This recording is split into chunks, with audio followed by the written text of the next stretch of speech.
이것도 네. 사실 어떻게 보면 전쟁과 관련이 있어요. 네. 에그플레이션에 속해 있는 부분도 있고요. 전쟁에 대한 부분도 일부 들어가 있는 부분이 있어요. 왜냐면은 염화칼륨이라는 게 결국은 이제 이 칼륨계가 비료의 뭐 절대적인 다수는 아니에요. 85%는 이제 암모니아에서 이제 발생을 하게 되는데 암모니아가 85%고 나머지 15%가 이제 칼륨계인데 그것이 바로 염화칼륨인 거고 이 염화칼륨의 세계에서 가장 많이 수출을 하는 2위, 3위가 벨라루스랑 그리고 러시아입니다. 네. 그래서 이런 부분이 결국은 염화칼륨에 대해서 가격 자체를 올리게 되는 영향이 이제 시작을 하게 된 거고 그에 따라서 이제 염화칼륨의 가격이 전반적으로 계속적으로 올라가고 있는데 유니드 같은 경우에는 염화칼륨을 이용해서 탄산칼륨을 만드는 업체예요. 아, 그렇게 네. 되면 이제 염화칼륨이 올라가면 비용적인 측면이 안 좋아져서 안 좋지 않겠느냐라고 말씀을 하실 수 있기는 하겠지만 이 유니드 같은 경우에는 이 캐나다 업체하고 장기적인 대량 구매 계약을 맺고 있기 때문에 이러한 부분에 있어서 염화칼륨에 대한 가격의 인상분을 다른 업체들보다도 훨씬 더 덜 이제 받을 가능성이 높다라고 보시면 될 것 같아요. 그래서 일단 이 비용적인 측면에서 타 업체들보다 훨씬 더 유리하다라고 보시면 될 것 같고요. 반대로 이제 탄산칼륨이 어느 정도나 판가로 전이가 잘 되느냐 이 부분이 중요하게 될 텐데 탄산칼륨 같은 경우에는 사실 여러 가지에 많이 사용이 되고 있어요.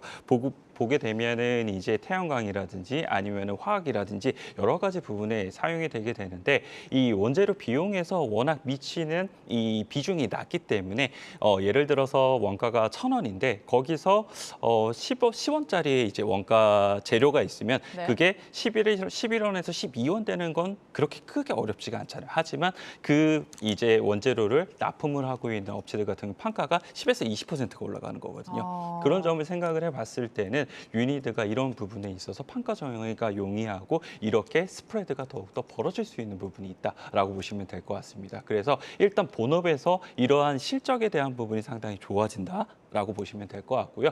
두 번째는 이제 사업 부분 중에 하나가 MDF 합판 부분이 있어요. MDF 합판 부분 생각을 해보게 되면은 결국은 건설에 대한 부분과 연계를 맺을 수가 있기 때문에 이제 하반기 건설 공급에 대한 부분이 확대가 되게 되면 이쪽 사업 부분도 뭐 좋아질 수 있다라는 부분을 생각을 해볼 수가 있는 것 같고요.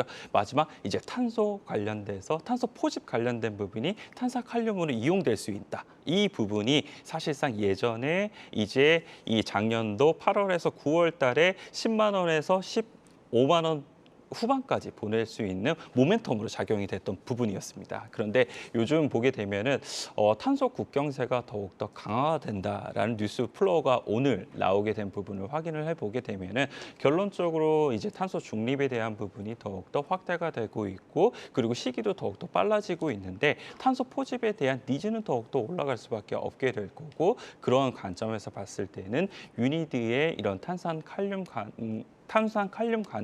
관련돼서 더욱더 많은 부분 사용이 될 가능성이 높아진다라고 보시면 될 것 같습니다. 그래서 일단 이전까지의 가격대가 올라온 게 8만 원에서 11만 원대까지 올라온 것이 본업에 대한 회복으로 어느 정도 올라왔다라면 이제 여기서부터 추가적으로 올라가는 것은 탄소 포집과 그리고 실적의 1분기가 회복세가 잘 나올다는 것. 이 두 가지로 올라갈 수 있지 않을까 이렇게 기대해 보고 있습니다.